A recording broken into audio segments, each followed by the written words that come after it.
Olá, ouvintes! Aqui começa mais um episódio do podcast Tá de Clinicagem. Podcast que é feito para internos, residentes, profissionais. É pra gente trazer temas do nosso dia a dia, coisas que nos angustiam, coisas que nos dá polêmica. E trabalhar um pouquinho o diagnóstico diferencial, o que saiu de mais novo. Aqui quem fala é Pedro Magno. Eu sou o João Mendes. Sou o Rafael Coelho. E eu sou o Frederico Amorim. E no episódio de hoje, o assunto polêmico da vez é tosse com raio-x normal. Uma coisa que parece muito simples, mas só a discussão antes de gravar o podcast já durou 2 horas.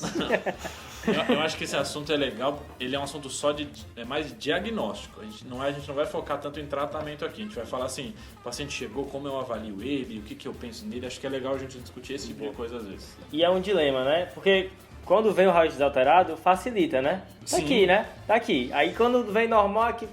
Dá aquela deprimida, não dá? Você olha assim, você... Exato. A gente sabe que raio-x normal é uma coisa que varia de quem está olhando, né?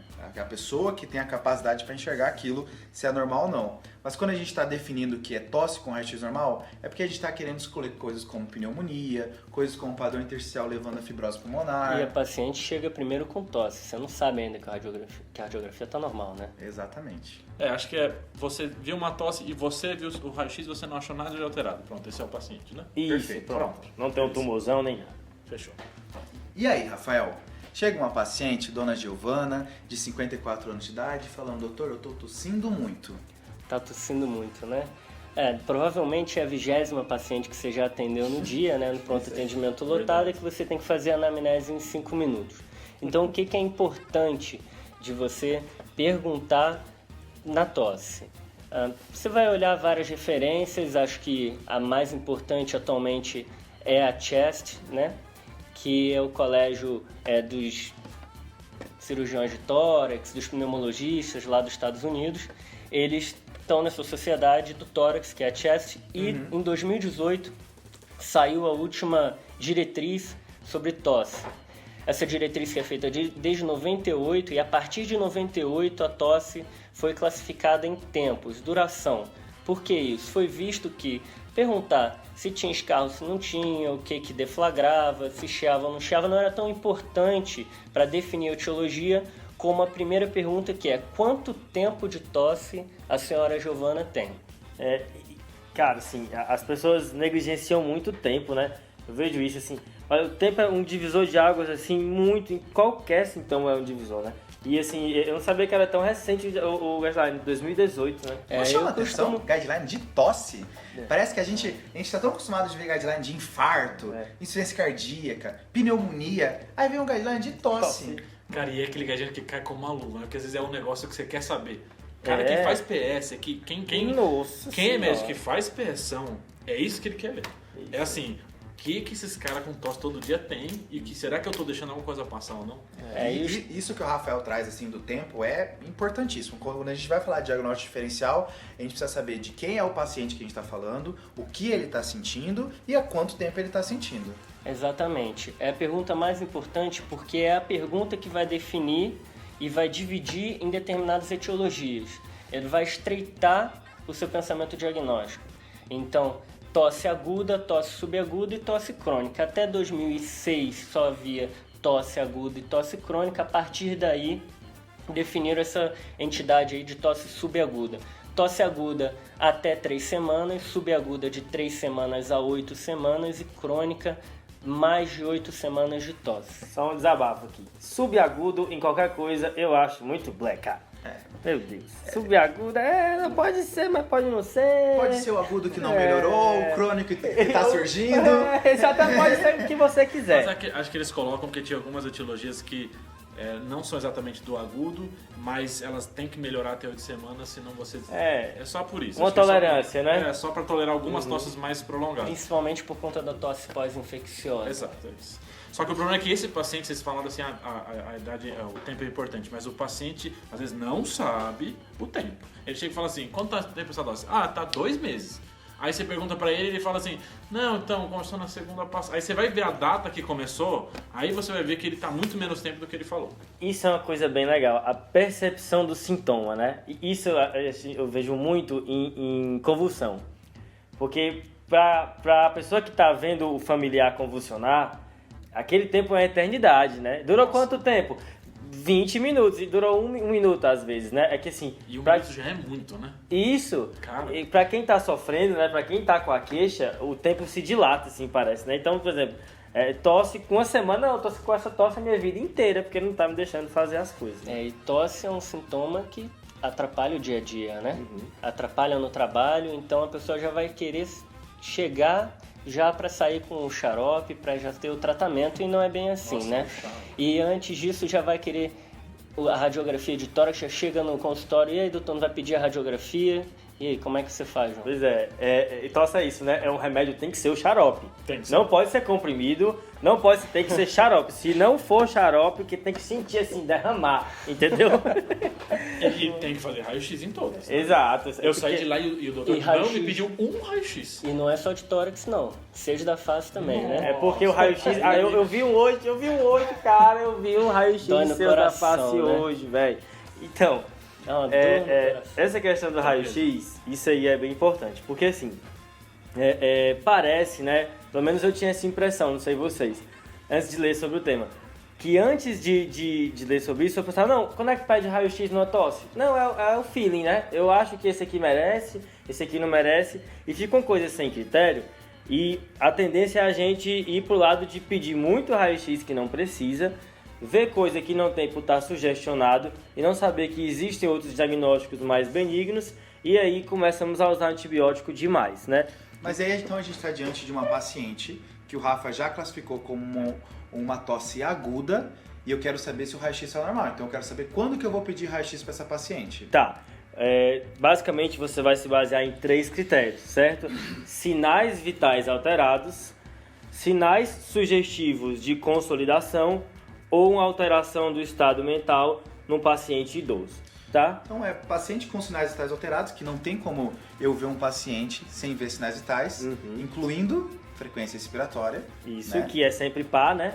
Sempre par, não existe frequência respiratória ímpar. A mentira mais contada na medicina é essa, né? Cara, e é engraçado que esse negócio de frequência respiratória, você pergunta às vezes para residente, quem faz residência e pega residente mais novo, e aí ele fala assim, não, mas a paciente estava eupneica, por isso eu não fiz. E aí, eu já vi várias vezes de eu contar, e na hora que eu contei eu vi que a paciente estava taquipneica. Errou, né? É isso, Exato. né? Porque ela pode estar taquipneica e não parecer. E você não contou. E é o sinal vital que a enfermagem nunca põe na triagem, né? Nunca pode. Não, paciente parece ventilador mecânico. É 18 nas últimas 24 horas, assim, ó. Pá. E a sacada pra mim é que não dá pra contar que nem frequência cardíaca em pouco tempo. Não. Porque é tão pouco por minuto que tem que fazer 1 minuto. Senão, se você multiplicar, vai dar muito diferente do total. E se o paciente perceber que você está contando, muda também, né? Também. Então tem que dar Eu sempre aquela falo, eu enganada. tô vendo aqui o pulso. Bota o estetoscópio, respira normal. São malandragens que só o tempo te dá. né? E aí, só detalhando, o que é sinal vital alterado? Frequência cardíaca maior que 100, frequência respiratória maior do que 24, temperatura maior do que 38 graus e saturação de oxigênio menor do que 95%. Sinais de consolidação, né? Crepitações, alteração no frêmito, No exame físico, no né? exame físico, e aquele que a gente já mencionou, só para arredondar, é uma alteração do estado mental ou comportamental no paciente de maior que 75 anos. Então essas 3. Por que essas 3? Porque na ausência delas, a chance da pessoa ter pneumonia ou alguma alteração parenquimatosa infecciosa é muito baixa. Então a tendência é que você, mais que veja alguma coisa, acaba vendo coisa que não existe, né? E nessas, é importante é que não entrou cor de escarro, né? Exato. Isso aí, Isso não exato. é... E aí assim, um quadro... E se o paciente pede? Tá, é bem difícil isso daí, né? Eu acho que passa um pouco por convencê-lo de que não é importante, falar dos malefícios de repetir vários raios-x, entendeu? E de que isso pode acabar levando a um desfecho ruim. Mas eu entendo que existe muito aquele mundo ideal dos livros, né? Folclore, né? Sim, sim. É. É porque acho que o paciente vê, é uma paciente- imagem, é uma coisa assim Isso. muito forte.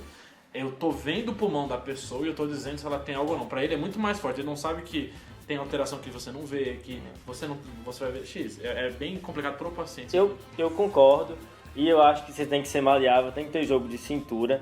E assim, não existe o mundo ideal de que você tem tempo para explicar e tudo mais, muito tempo, né?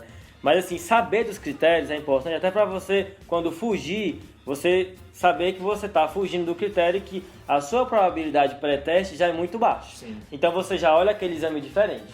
Normalmente, Já tô esperando o normal, né? Isso. É quando é gaso, né? Tem gaso que eu vou coletar ali, se já vou esperando uma coisa, quando vem muito atarado, você já, será que tá certo, saturação aqui e tudo mais? normalmente com o exame físico bem feito, né, o paciente já fica satisfeito. E aí, assim, qual é o diagnóstico? E isso, os meninos até brincam comigo que eu gosto dessa doença. Mas assim, a pessoa vem com tosse há 10 dias, a Giovana, tá? E aí, ela... Vamos supor que a pessoa acabou pedindo raio-x para ela, sem indicação. E aí tá normal, inteiramente normal, e ela só tem tosse. Ela não tem febre. Não tem febre, ela não Chia o tem... peito? Não chia, ela não tem nenhum sintoma de via aérea superior, é só tosse. É uma tosse sem sinais de alarme. Isso, né? É? Mais ou menos isso, né? Que outros sinais de alarme que você se preocuparia, Rafael? Normalmente a gente tem que dividir em tosse com sinais de alarme e tosse sem sinais de alarme. Isso daí pode ser uma divisão bem aceitável, porque a tosse com sinais de alarme vai te levar a etiologias que possam levar a risco de vida, né? Pneumonia, sarampo, tuberculose.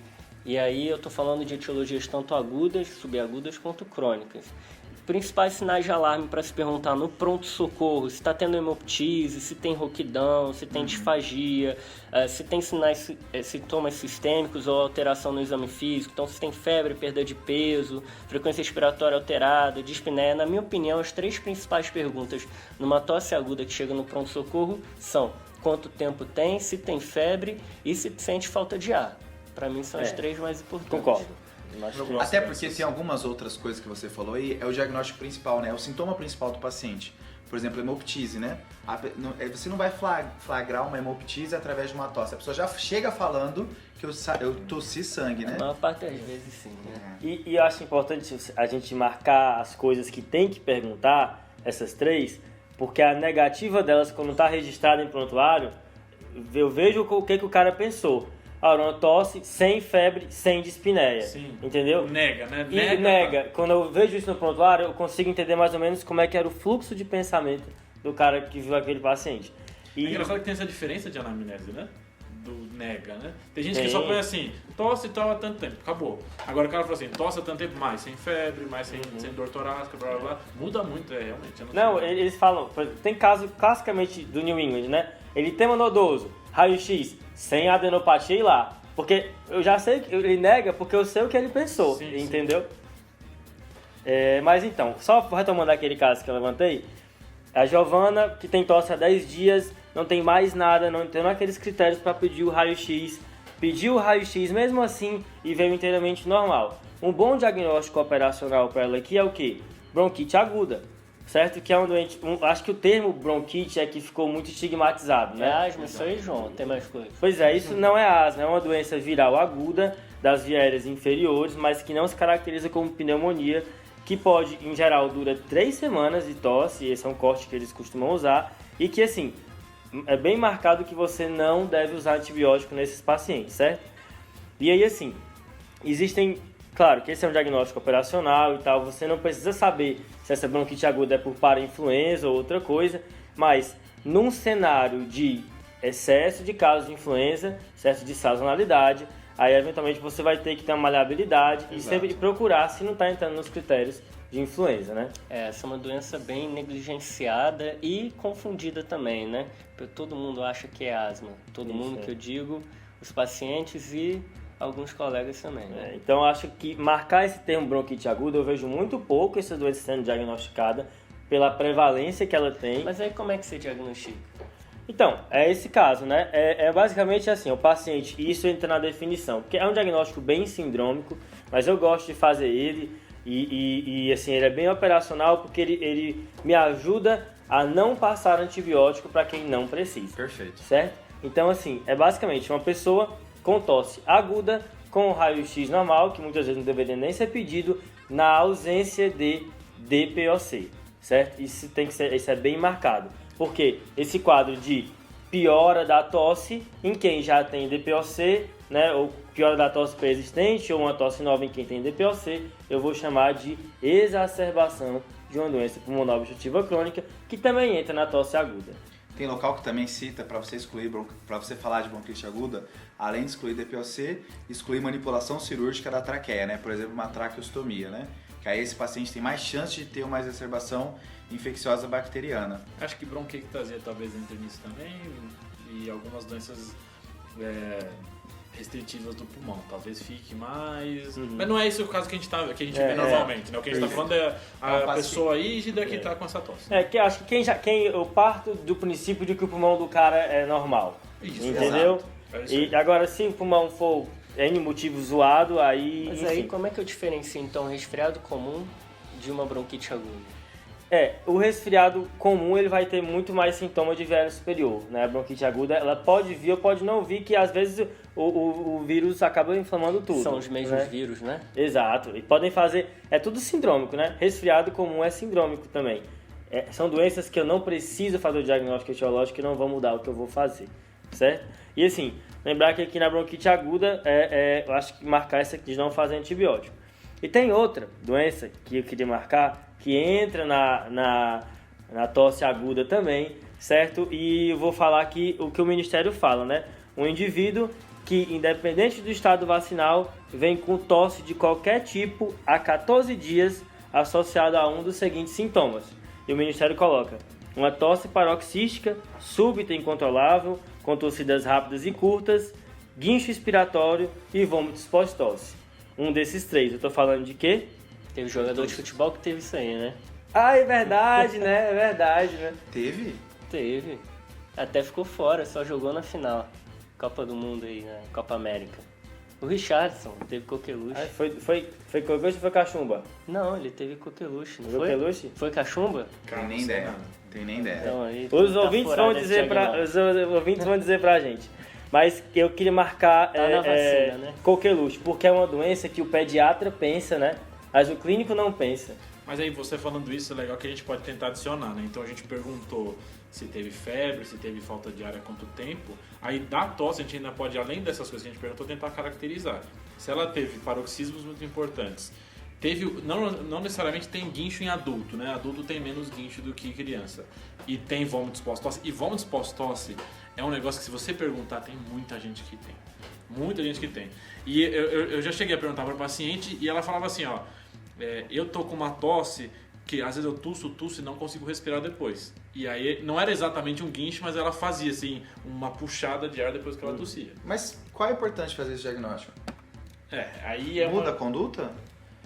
Né, assim, esse é bem questionável, né? O que vocês viram sobre isso? O que eu vi que é uma doença, porque é uma doença longa, né? Então, Exato. no início, se você entra com tratamento, você consegue diminuir o tempo da doença, e diminuindo o tempo da doença, você diminui esse excesso de tosse. Essa paciente, às vezes, pode ter meses de tosse por causa da doença. Então, se você conseguir fazer o diagnóstico no começo e começar um tratamento no começo, que é normalmente com macrolídeo, aí a pessoa pode ter uma melhora da tosse. O problema é fazer o diagnóstico, é pensar em quem você vai Mas fazer. Né? eu vi uma outra indicação de antibiótico, que é o macrolídeo que você citou, que é você evitar uma contaminação de outras pessoas. Aí sim. Tá, Por exemplo, exatamente. gestante, por exemplo, crianças. Então é você fazer um controle ambiental da doença, sabe?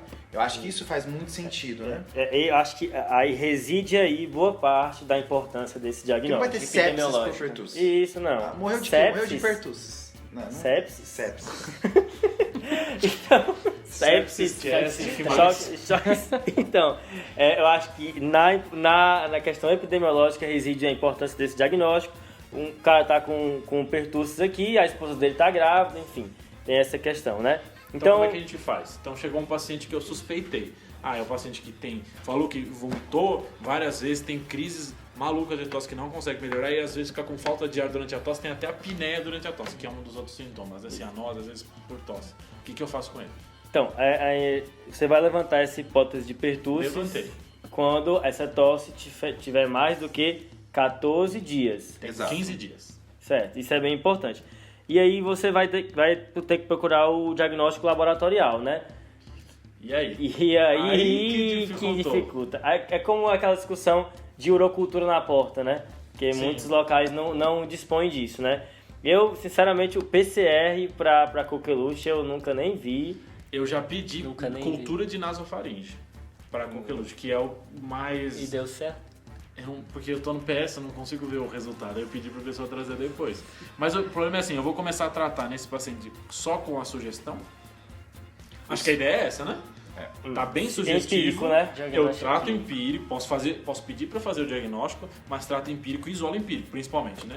Exato. O CDC ele fala que para você pode pedir cultura, mas diante desse quadro que o João ilustrou, começar empiricamente. Isso, aí comecei empírico, tem que isolar 5, 7 dias, não vai pra nenhum lugar. Perfeito. isolar Atestado, né? Exato, atestado para essa pessoa é importante e avisar se outras pessoas tiverem semelhante para pensar nisso. E tem quadro catarral junto, né? Tem nariz corrente, tem conjuntivite. E mesmo você falou do estado vacinal, porque tem a outra, né? Que é a Bordetella parapertussis. E a parapertussis pode dar um quadro semelhante. Menos tosse, mas pode dar. E tem aquela que tá na outra vacina, né? Que tá dando muito, inclusive com estudantes de medicina. Sarampo. O sarampo. Nossa. Segundo o Ministério da Saúde, caso suspeito de sarampo é todo paciente com febre, exantema maculopapular, com pelo menos um desses três, tosse, coriza ou conjuntivite. E sarampo, 6% dos pacientes têm pneumonia, sarampo é até a causa mais comum de morte. Certo. Então pode ser um paciente que chega com tosse, radiografia normal e pode ser sarampo. E faz bronquiectasia, né? Sarampo, isso é uma coisa que a gente não está acostumado a ver, né? Isso é coisa do passado e faz. Faz bastante imunodeficiência, né? Esse é um grande problema do E sarampo. aí a gente fala do fardo da doença, né? Que a doença no começo eu consigo controlar, mas e o que as consequências que ela deixa para depois, né? E tem um problema do timing do rash, né? Que às vezes você não pega o timing do rash e pode parecer só uma IBAS. O timing do rash, às vezes, ele pode aparecer depois ou antes, é um problema do timing É um do diagnóstico rash. realmente difícil, né? Difícil. Então, de tosse aguda, eu acho assim, para arredondar, acho que os critérios de quando pedir o raio-x é importante, saber que existe bronquite aguda, que isso não é um diagnóstico de quem não sabe, é um diagnóstico super importante e que vai te levar a tratar seus pacientes melhor, tá? Lembrar da exacerbação de DPOC, que também vai entrar aqui, tá? E lembrar de pertussis, que é outro diagnóstico importante ser levantado. Acho que mais do que os detalhes, às vezes o pessoal, as pessoas se angustiam, né? Tem que saber os detalhes de qual é o exame principal para isso e tudo mais. Mas nesse caso aqui, eu acho que só saber que existem essas doenças, levantar a suspeita. Depois você abre o manual do Ministério, vai ver o que ele recomenda. Mas o mais importante é desconfiar. Mais uma coisa que você comentou, então, a gente tem aquelas 3 coisas que o Rafa falou e a gente adiciona as coisas do pertussis para perguntar para o paciente que chega no agudo. Mas tem uma coisa que acho que talvez do agudo tem sintoma de via aérea superior ou não? E isso é uma coisa que no PS tem o tempo inteiro. Tem. Então, o paciente que tem sintoma de via aérea superior vai ter tosse. Isso não quer dizer que ele, só porque ele tem febre, só porque ele tem, às vezes, dor, mialgia, que ele está com uma pneumonia. E esse acho que é o maior número de casos que as pessoas pedem raio-x. É um paciente que tem uma via aérea superior e está com tosse. Tá. E mesmo assim as pessoas pedem raio-x. O que eu faço? Eu procuro para ver se essa pessoa tem influenza ou não. Se entra num caso suspeito de influenza. Ok. E aí eu sigo o fluxograma do Ministério, que indica raio-x em condições específicas, né? Na minha prática, a maneira como eu encontrei assim, de encaixar esses pacientes foi essa. De quando vem um quadro de via aérea superior com tosse e sinais sistêmicos ou não, eu vou atrás de diagnóstico de influenza. Então acho que a gente pode tentar veio com tosse, perguntei essas coisas. Tem via aérea superior? Tem. Tem suspeita de influenza? Não. Pronto, não precisa de raio-x, né? Tá, isso. Agora, Não tem... quer colocar influenza e sarampo? Influenza e sarampo, concordo. Mas é que sarampo... Ok. Eu acho que na realidade atual nossa, vai ser influenza e sarampo. Ok. Diante de um quadro Doenças de... virais graves. Exato. Tá. Pronto. E aí vem aqueles critérios que a gente mencionou, aqueles 6, a ver se merece raio-x. Não tendo isso, tá tranquilo tratar como bronquite aguda. Beleza. Ou como DPOC exacerbado, né? Indo pro outro lado do algoritmo agora. Fizemos a primeira parte, indo pro outro lado do algoritmo. Estou diante agora do seu José Roberto, paciente de 63 anos de idade, que tá tossindo, chegou na UBS, que eu acho que é importante ressaltar o local, né? Aonde ele chega, que você pensa em coisas diferentes. Mas ele tá na UBS porque ele tá tossindo há 2 meses, doutor. Cara, mas esse cara que tá tossindo há 2 meses, ele infelizmente também vai ao PS. Ele também vai. Mas e aí? 2 meses. Na verdade, ele... Estamos no Brasil, né? Exato. E aí o brasileiro, né? O brasileiro tossindo há 8 semanas, é isso? E aí deu ruim, né? Aí vem comigo, tuberculose. É TV ou não é TV? Chega Não dá, mais. Não dá pra ver um paciente tossindo cronicamente e não pensar em tuberculose no Brasil. Sim. É. Mas o que a gente está querendo falar aqui é do paciente que tem o raio-x normal, né? Então a gente está pensando no paciente que não tem os sinais de alarme que o Rafa falou. O Rafa falou de perda de peso, febre e não tem um raio-x alterado. Então talvez esse paciente não seja o paciente que tenha TB. Isso que a gente está comentando, né? Ótimo. Mas pensar em TB, com certeza. Pronto. Uhum. E aí acho que esse paciente que tem uma tosse que a gente já chama de crônica, a gente tem 3 grandes grupos pra gente pensar. Não sei se vocês concordam. É o grupo que está associado à via aérea superior, que antigamente chamava de gotejamento pós-nasal, e aí tem alguns guidelines que chamam de síndrome da via aérea superior, tem vários Que não nomes. necessariamente goteja, né? Talvez seja só uma inflamação local. Isso. Mas é sintomas de via aérea superior. Então né? é o via aérea superior, é o gastrointestinal ou é o que tem bronquite. Uma bronquite eosinofílica que pode ser asmática ou não asmática. Acho que esse é o grande, os três grandes A grupos. gente está numa abordagem anatômica da tosse, né? Então eu acho que é isso. Se a tosse crônica é uma abordagem anatômica, eu acho bem legal. Gastrointestinal, pulmão ou via aérea superior. Pronto, beleza. Tá aí. Pode estar em outros locais? Pode, mas a priori vai estar a maioria dos casos num desses 3 locais. E acho que a bizarrice é esse gotejamento pós-nasal. Ele é uma bizarrice. na minha cabeça é uma goela pingando assim, entendeu? É isso que eu Dá pra imagino. ver, gente. Nunca pegou uma criancinha Eu já peguei com um gotejamento catarrão. pós-nasal? Você vê um muco assim É, a atrás. cachoeira descendo ali, se não tivesse tossindo, Eles tinha algum falam problema. aquele aspecto em pedra de calçamento, né? Que sugere e tudo Ducto mais. da faringe. Posterior, é isso aí. Mas aí, o problema desses 3 é que são diagnósticos difíceis, né? Então, primeiro, gotejamento pós-nasal. Tem critério diagnóstico? Meu irmão, você vai ler sobre isso, o cara fala, não tem critério pra isso. Como assim? Aí eles falam que é um paciente que tá com sensação de gotejamento pós-nasal, eles comentam isso. É um paciente que talvez tenha alguma coisa de via aérea superior, isso é que é importante, né? Então tem rinite, sinusite, rinocinusite, faringite, que seja. E um paciente que tem tosse sem outras alterações. Então é difícil. E é um diagnóstico assim, pra mim é bizarro. Eu não sei o que é isso. Eu acho que a melhor forma de se abordar isso é você pensar nessas 3 causas e tentar ver para que lado onde a pedra está caindo mais, entendeu? Não, esse paciente tem muito mais sintomas respiratórios, esse paciente tem muito mais sintomas respiratórios altos, sintomas respiratórios baixos. Você vai examinar o paciente, ver se ele tem alguma outra coisa para algum outro sintoma. Por isso que eu gostei dessa nova divisão. Quando ele fala síndrome do via aérea superior, então ele já me coloca todos nesse diagnóstico. Perfeito. Nariz está escorrendo, pronto, já vai para esse diagnóstico. A suspeita já é mais para esse diagnóstico. E eles falam muito do tratamento como diagnóstico, né? Isso. Eu acho que a jogada é essa, né? Como os tratamentos assim não levam a muitos problemas, são um pouco inócuos assim, né? Não totalmente.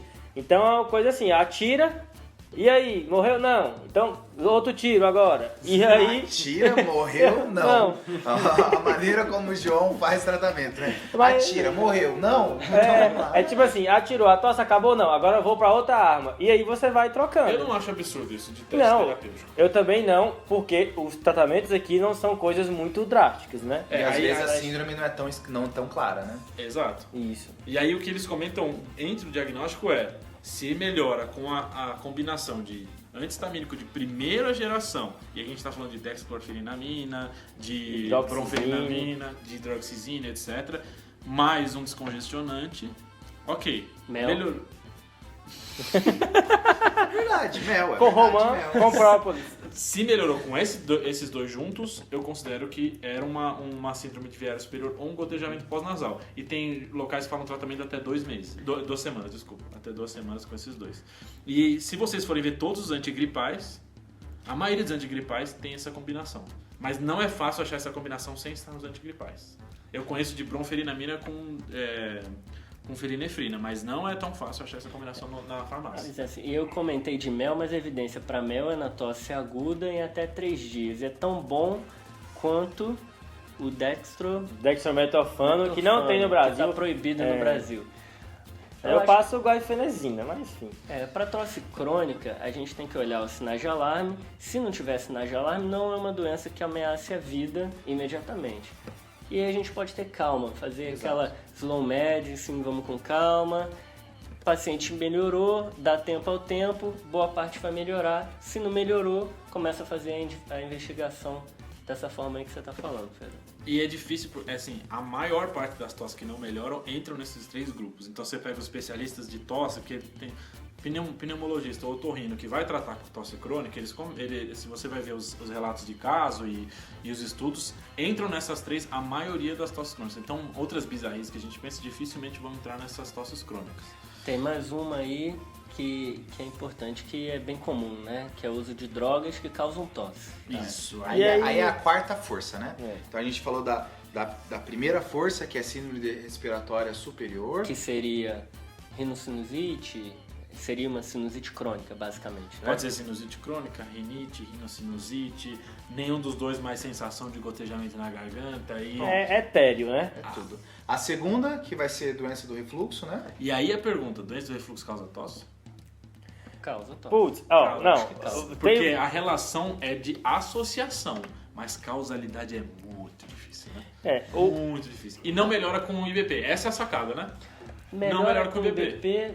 Se tiver pirose e regurgitação, existe indicação de fazer IBP. Mas o guideline de 2018 salienta isso bem e tem a revisão do GUI de 2017, que eles falam assim, tosse associada a doença refluxo, não dê só IBP. Cara, vocês viram no estudo que ele pega e dava ácido pra galera e ele via que o principal mecanismo era no esfíncter esofágico inferior, que não era o refluxo. Que ele causa um reflexo do sistema nervoso periférico, né? Meu cérebro pregou no teto assim quando eu li isso, tá ligado? Que tipo assim, eu disse, não, Tá acontecendo comigo agora. Porque todo mundo pensava assim, né? O refluxo vai lá e acidez, queimou. E aí eu vi. Eu ainda vou continuar achando que era. Mas Isso é muito legal. é muito legal. E aí, assim, tipo, você vê que, na real, o IBP não vai tratar no inibidor de bomba de prótons, inibidor de bomba de prótons, ele não vai tratar o refluxo, ele vai diminuir a acidez. Isso. Né? E medidas antigravitacionais, sim, vão evitar que o líquido volte. Né? E esse cara desse estudo de revisão da GUT, ele também comenta que foi testado, ver o pH desses pacientes que tossem versus que não tossem, não é um pH diferente, não tem mais refluxo do que os outros, talvez a quantidade, eles viram que a quantidade talvez fosse um pouquinho diferente do refluxo de que tosse e não tosse, mas é complicado essa discussão. Tem gente que truca. Já vi discussão de será que isso é uma reação de associação ou causalidade. E o GUT recomenda você tratar além do IBP com o que mais? Aí, Medidas comportamentais.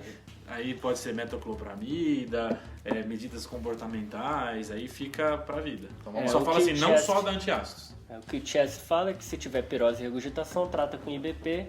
Se não tiver, não teria benefício tratar com IBP. Top. Então, E aí indo pra terceira força?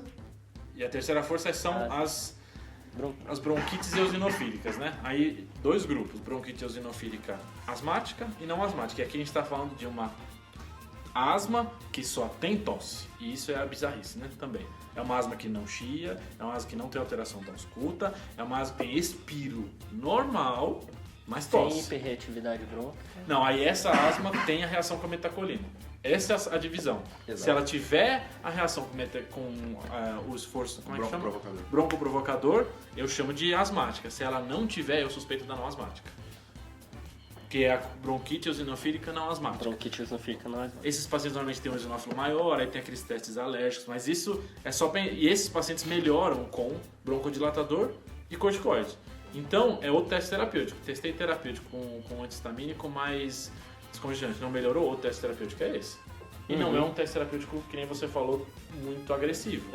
Exato. Broncodilatador, Dá pra corticoide. tolerar, né?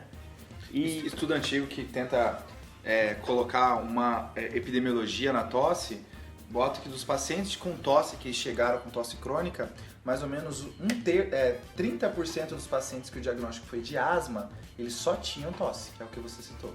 Não tinha falta de ar, paroxística, não tinha alteração no exame físico, era só tosse e o diagnóstico final foi asma. Né?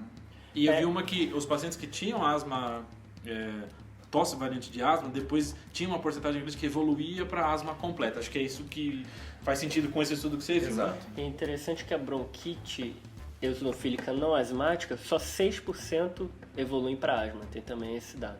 Então, realmente, uma doença Uma outra diferente. parte, né? Uma outra coisa, né? E Eu não aí, sei. diagnóstico disso é só o especialista do especialista. E tem a questão dos osnófilos no escarro, né?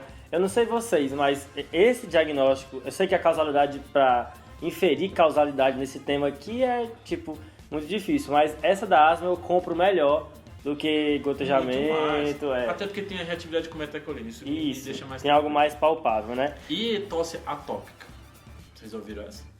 Manda aí, manda, se consagra. Porque paciente que tem atopia, então todas as outras condições de atopia, mas ele tem tudo negativo para investigação tanto de bronquite eosinofílica e bronquite eosinofílica não asmática. Esse paciente eles chamam de tosse atópica. É um paciente que tem todas as condições de atopia que a gente vê, não tem eosinofilia importante e não tem uma reação. É um diagnóstico brisado que eu vi também, mas existe essa... Brisado! Não é Bateu brisado. uma onda forte. Então, a gente vai tentar todo episódio ter um diagnóstico brisado. É o momento diagnóstico brisado do Fred. Cara, tem Momento- vários aqui. momento Não vai brisa. ser tosse atópica, tem uma bizarrice É, maior. tem Mas gente ele que- filosófico. Mas você não acha que isso tá quase, tá próximo do idiopático, assim? Sabe? Ó, Tá muito junta, próximo. junta ali, Tá é muito isso aí. próximo. É, Tá muito total. Então, Só- a gente tem a primeira força, que é, vamos revisando, a gente Gostei. tem a primeira força, que é via aérea superior, certo? A gente tem a segunda força, que é refluxo gastroesofágico. A terceira força, que é quadros respiratórios baixos, que aí a gente tá falando de asmático e não asmático. E aí bota um asterisco bem pequenininho ali desse atópico inventado pelo Fred. E o quarta força, que aí vem com tudo, que é medicação.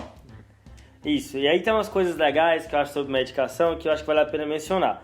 Normalmente, e a gente tá falando do IECA aqui, né? Os inibidores da enzima conversora de angiotensina são a grande estrela desse diagnóstico da asma induzida por medicação. Algumas coisas legais.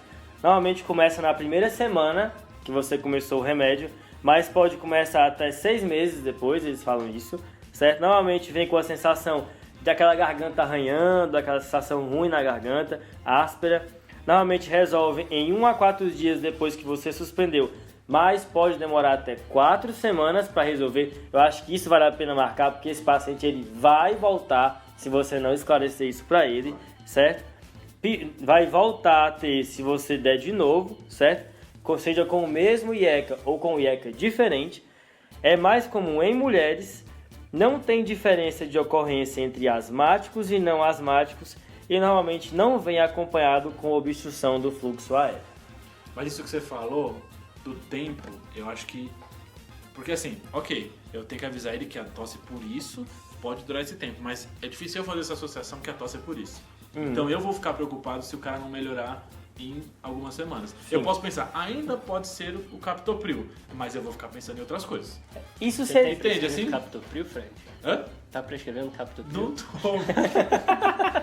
O primeiro IECA que veio na cabeça foi captopril, né? Rolou, Captopril, rolou, Lisinopril. rolou uma julgada forte com esse captopril aí. Eu tô prescrevendo Lisinopril e isso acontece. Mas eu acho que Esse ainda tá preocupado. a informação mais importante é essa de que pode demorar até 4 semanas. O que é que eu acho? Eu acho o seguinte, quem foi, morreu de tosse. Eu nunca fui pro enterro que a pessoa morreu de tosse, entendeu? Então assim, se a pessoa não tá deteriorando clinicamente, não, dá uma tolerância, fica tranquilo, vai passar, não, fica tranquilo que eu tenho certeza que a gente vai melhorar em 4 semanas. Se não melhorar, retornozinho e aí vamos lá. É porque é nessa que você começa a ver aquelas receitas infladas, né? Que aí já tem o inibidor de bomba de próton, já tem a bombinha porque alguém falou que eu tinha asma. Sim. Então, assim, eu acho que a ideia de esperar é por isso, né? Você tentar dar mais valor pro tempo nesse E sentido. se você tá usando teste terapêutico, não dá pra dar carimbão tratando tudo.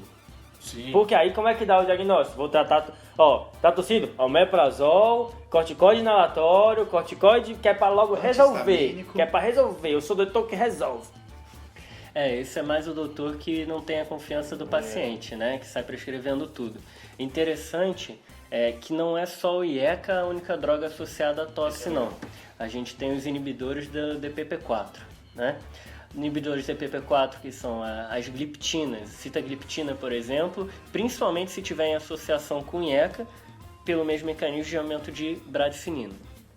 Boa. Isso é legal porque essas medicações às vezes a gente não pensa. Sitagliptina a gente não pensa. Então, na tosse crônica, a gente faz esses testes terapêuticos E Suspende as drogas que...